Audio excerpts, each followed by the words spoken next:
এই মুহূর্তে জাতির উদ্দেশ্যে ভাষণ দিচ্ছেন প্রধানমন্ত্রী শেখ হাসিনা। যাচ্ছি তার ভাষণে। ওমন রমজানের ওই রোজা শেষে এলো খুশির ঈদ, তুই আপনাকে আজ বিলিয়ে দে শোন আসমানি তাগিদ। আমাদের জাতীয় কবি কাজী নজরুল ইসলামের কালজয়ী এই গান গেয়ে আমরা স্বাগত জানাই পবিত্র ঈদ উল ফিতরকে। আমি বাংলাদেশের জনগণ সহ বিশ্ববাসী সকলকে পবিত্র ঈদ উল ফিতরের আন্তরিক শুভেচ্ছা জানাচ্ছি। ঈদ মোবারক। এই পবিত্র দিন উপলক্ষে আমি গভীর শ্রদ্ধা করে স্মরণ করছি সর্বকালের সর্বশ্রেষ্ঠ বাঙালি জাতির পিতা বঙ্গবন্ধু শেখ মুজিবুর রহমানকে। শ্রদ্ধা জানাই জাতীয় চার নেতার প্রতি। স্মরণ করছি মুক্তিযুদ্ধের 23 লাখ শহীদ ও 2 লাখ নির্যাতিত মা বোনকে। শ্রদ্ধা জানাই সকল বীর মুক্তিযোদ্ধাকে। আমি স্মরণ করছি 75 সালের 15ই আগস্টের কাল রাতে ঘাতকদের হাতে নিহত আমার মা বেগম ফজিলাতুন্নেসা মুজিব, 3 ভাই মুক্তিযোদ্ধা ক্যাপ্টেন শেখ কামাল, মুক্তিযোদ্ধা লেফটেন্যান্ট শেখ জামাল ও আমার 10 বছরের ছোট্ট ভাইটি শেখ রাসেলকে।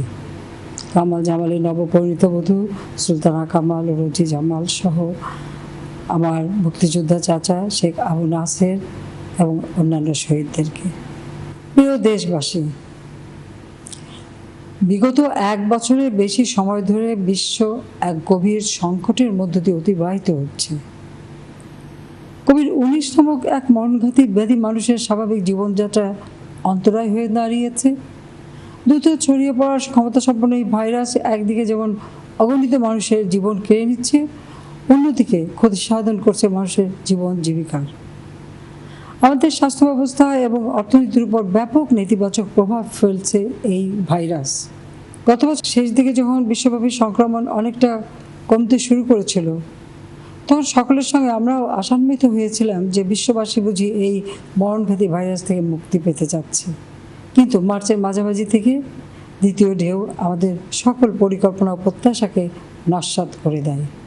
মানুষের মাধ্যমে এই ভাইরাস ছড়ায়, কাজেই জনসমাগম এড়াতে না পারলে এ রোগকে নিয়ন্ত্রণে রাখা সম্ভব নয়। এ কারণে কষ্ট হবে জেনেও আমরা বাধ্য হয়েছি মানুষের স্বাভাবিক চলাচলের উপর বিধিনিষেধ আরোপ করতে।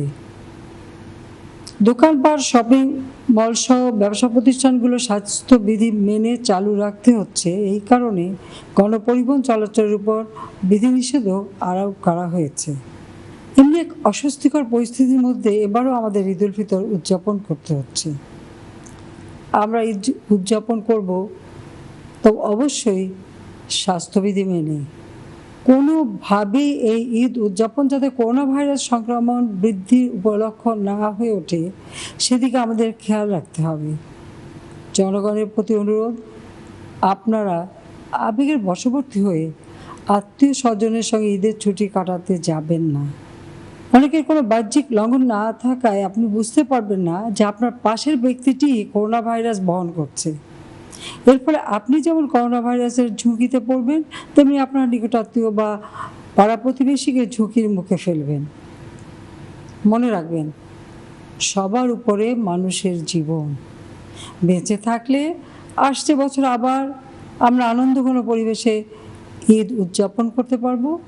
এই ভাইরাসের বিস্তার প্রতিরোধে গত বছর মতো এবছরও ঈদগাহ ময়দান ঈদের জামাত অনুষ্ঠানে নিষেধাজ্ঞা আরোপ করা হয়েছে। মসজিদে সামাজিক দূরত্ব বজায় রেখে এবং স্বাস্থ্যবিধি মেনে ঈদের নামাজ আদায় করতে হবে। আসুন আমরা সবাই যে যেখানে আছি সেখানে থেকেই ঈদের আনন্দ উপভোগ করি। বিত্তবান যারা আছে বা যাদের সামর্থ্য আছে তাদের প্রতি অনুরোধ, এই দুঃসময় আপনার দরিদ্র প্রতিবেশী, গ্রামবাসী বা এলাকাবাসীর পাশে দাঁড়ান। তাদের প্রতি সাহায্যের হাত বাড়িয়ে দিন। আপনার সাহায্য হয়তো একটা পরিবারের সদস্যদের মুখে হাসি ফোটাবে। দেখবেন তাদের হাসি মুখ আপনার হৃদয় মনকেও পরিপূর্ণ করে তুলবে ঈদের আনন্দে। মানুষ হিসেবে মানুষের পাশে দাঁড়ানোই সবচেয়ে বড় কর্তব্য। আমরা যেন এই কর্তব্য ভুলে না যাই। বাংলার কবি কামিনী রায় বলেছেন, আপনারে লয়ে বিব্রত রহিতে আসেনি কেহ অবনী পরে, সকলের তরে সকলে আমরা, প্রত্যেকে মোরা পরের তরে। প্রিয় দেশবাসী, ডাক্তার, নার্স, অন্যান্য স্বাস্থ্যকর্মী সহ কয়েকটি পেশার কর্মীগণ জীবনের ঝুঁকি নিয়ে সামনে থেকে কোভিড-19 রোগীদের সেবা দিয়ে যাচ্ছেন।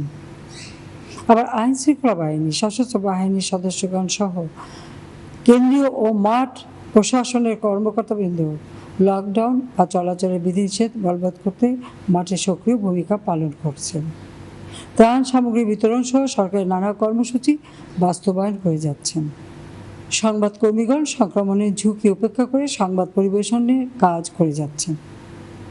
সবাইকে আমি আন্তরিক ধন্যবাদ এবং শুভেচ্ছা জানাচ্ছি। করোনা ভাইরাসে সংক্রমিত হয়ে বহু স্বাস্থ্যকর্মী, আইন শৃঙ্খলা বাহিনীর সদস্য এবং বিভিন্ন সংস্থার কর্মকর্তা কর্মচারী প্রাণ হারিয়েছেন। এছাড়া গত 1 বছর আমরা আমাদের অনেক প্রিয়জনকে হারিয়েছি।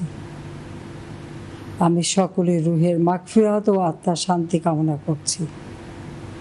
শোক সন্তপ্ত পরিবারের সদস্যদের প্রতি গভীর সমবেদনা জানাচ্ছি।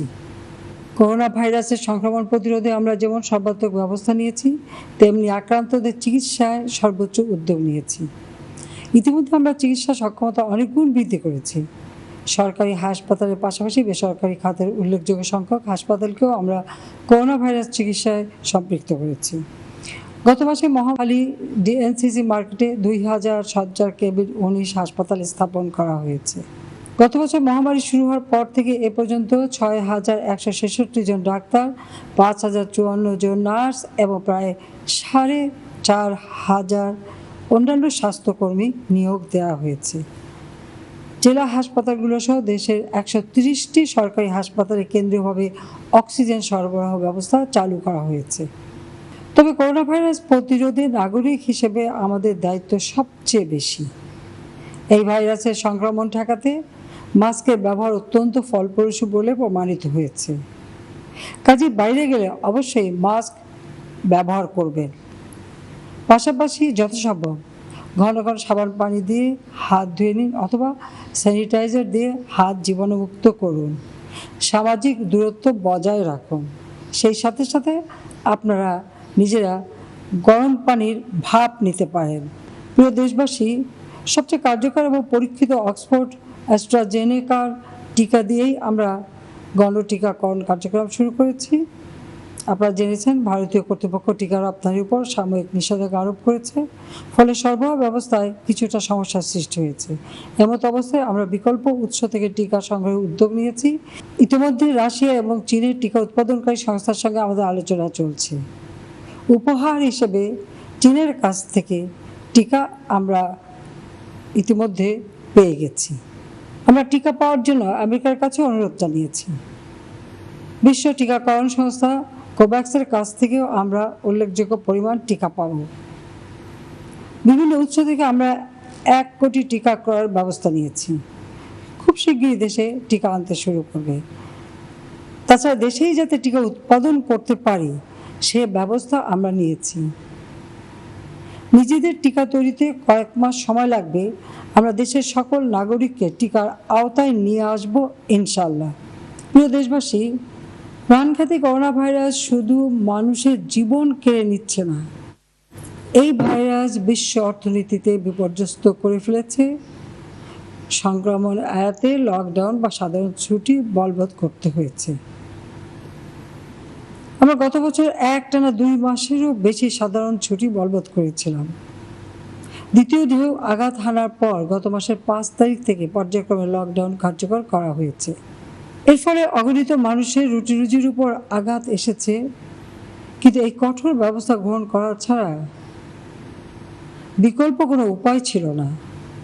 কারণ আমাদের স্মরণ রাখতে হবে, প্রতিটি দেশেরই স্বাস্থ্য অবকাঠামোর একটি নির্দিষ্ট সক্ষমতা রয়েছে। হঠাৎ করে দ্রুত গতিতে রোগী বাড়তে থাকলে তখন সেবা দেওয়া অসম্ভব হয়ে পড়ে। আপনারা দেখেছেন উন্নত দেশগুলো পর্যন্ত করোনা রোগীর সেবা দিতে হিমশিম খাচ্ছে। সেজন্য আমাদের কোনোভাবেই রোগীর সংখ্যা বাড়তে দেয়া যাবে না। তবে আমরা জীবন ও জীবিকার মধ্যে একটা সামঞ্জস্য বজায় রাখার চেষ্টা করে যাচ্ছি। যারা কর্মহীন হয়ে পড়েছেন তাদের সহায়তার জন্য সরকার সর্বাত্মক উদ্যোগ গ্রহণ করেছে। গত বছর করোনা ভাইরাস আঘাত হানার পর থেকে চলতি মাস পর্যন্ত সর্বমোট 1,29,617 কোটি টাকার সহায়তা কর্মসূচি ঘোষণা করা হয়েছে। এর মধ্যে 15 দিনা প্যাকেজের আওতায় 21টি খাতে সর্বমোট 1,21,353 কোটি টাকা বরাদ্দ দেওয়া হয়েছে। আর অনুদান বাবদ 8,260 কোটি টাকারও বেশি টাকা বিতরণ করা হয়েছে। গত বছর সাময়িক কর্মহীন 36,50,000 মানুষকে 2,500 টাকা করে মোট 912 কোটি 50 লাখ টাকা দেওয়া হয়েছে। এবছরও সমসংখ্যক মানুষকে একই হারে 912 কোটি 50 লাখ টাকা বিতরণ করা হয়েছে। এছাড়া ত্রাণ মন্ত্রণালয় 607 কোটি টাকা বিতরণ করেছে। দিনমজুর, পরিবহন শ্রমিক, সাধারণ শ্রমিক, নিম্ন আয়ের মানুষ, মাদ্রাসার শিক্ষক শিক্ষার্থী, মসজিদের ইমাম মুয়াজ্জিন, অন্যান্য ধর্মীয় প্রতিষ্ঠানের সেবকগণ, বেসরকারি স্কুল কলেজের শিক্ষক ইত্যাদি পেশার মানুষজন এই সহায়তা কর্মসূচির আওতায় এসেছেন। মুজিব বর্ষ উপলক্ষে আশ্রয়ণ 2 প্রকল্পের আওতায় প্রথম পর্যায়ে ভূমিহীন ও গৃহহীন পরিবারকে 65,654টি ঘর নির্মাণ করে দেওয়া হয়েছে। দ্বিতীয় পর্যায়ে 53,434টি গৃহ নির্মাণের কাজ চলছে। এ নিয়ে মোট গৃহের সংখ্যা দাঁড়াবে 1,19,088। বিভিন্ন কর্মসূচির আওতায় এ পর্যন্ত 3.5 লাখ পরিবারকে গৃহ নির্মাণ করে আমরা দিয়েছি। করোনা ভাইরাস মহামারীর সময়েও সামাজিক নিরাপত্তা বলয়ের আওতাধীন বিভিন্ন ভাতা, খাদ্য কর্মসূচি, শিক্ষার্থীদের বৃত্তি প্রবৃত্তি প্রদান সহ আমরা সকল ধরনের সরকারি সহায়তা কর্মসূচি অব্যাহত রেখেছি। এসব কর্মসূচির সুবিধাভোগী মানুষের সংখ্যা প্রায় 5,78 লক্ষ জনগণ। এর মধ্যে বিভিন্ন ভাতাভোগীর সংখ্যা 1,07 লাখ, খাদ্য নিরাপত্তার আওতায় উপকারভোগীর সংখ্যা 2,18 লাখ এবং বৃত্তি প্রবৃত্তি পাওয়া শিক্ষার্থীর সংখ্যা 2,53 লাখ। প্রিয় দেশবাসী, জনগণের সহযোগিতায় এবং আমাদের সরকারের সময়োচিত কার্যক্রম গ্রহণের ফলে আমরা বিগত 1 বছর করোনা ভাইরাস মহামারীজনিত আর্থিক অভিঘাত খুব ভালোভাবেই সামাল দিতে পেরেছি। আমরা যখন প্রথম ঢেউ সামলে অর্থনীতিকে সাবেক অবস্থার ধারপ্রান্তে নিয়ে আসার পর্যায়ে তখনই মার্চ মাসে দ্বিতীয় ঢেউ আঘাত এনেছে। এতে করে আমাদের প্রত্যাশিত প্রবৃদ্ধিতে হয়তো খানিকটা ভাটা পড়বে। তবে আমাদের অভ্যন্তরীণ এবং বিভিন্ন আন্তর্জাতিক সংস্থার হিসাবে এবারও আমরা আশানুরূপ প্রবৃদ্ধি অর্জন করতে সক্ষম হব। গত সপ্তাহে আমাদের বৈদেশিক মুদ্রা রিজার্ভ 45 বিলিয়ন মার্কিন ডলার অতিক্রম করেছে। চলতি বোরো মৌসুমে বাম্পার ফলন হয়েছে। বেশিরভাগ ধান ইতিমধ্যে চাষি ভাইদের ঘরে উঠেছে। সুষ্ঠুভাবে ধান কাটা মাড়াইয়ের জন্য আমরা সাশ্রয়ী মূল্যে হারভেস্টার বিতরণ অব্যাহত রেখেছি। বাংলাদেশ আওয়ামী লীগ এবং বিভিন্ন সহযোগী সংগঠনের ছাত্রলীগ, কৃষক লীগ, যুবলীগ, স্বেচ্ছাসেবক লীগের নেতাকর্মীরা দেশের বিভিন্ন জায়গায় কৃষকদের ধান কাটতে সহায়তা করেছে। পবিত্র রমজান মাসে আমাদের দলের কর্মীরা দেশের বিভিন্ন স্থানে ইফতার ও সেহরি বিতরণ করেছে। চাষি ভাইরা যাতে তাদের উৎপাদিত ধানের ন্যায্য মূল্য পান, সেজন্য এবার চালের সংগ্রহ মূল্য প্রতি কেজি 40 টাকা এবং ধানের মূল্য 27 টাকা নির্ধারণ করা হয়েছে। প্রিয় দেশবাসী, ঈদের দিন আনন্দের দিন। মনে সব কালিমা দূর করে মানুষে মানুষে ভেদাভেদ ভুলে একে অপরের সঙ্গে মিলিয়ে যাওয়ার মধ্যে ঈদের আনন্দ।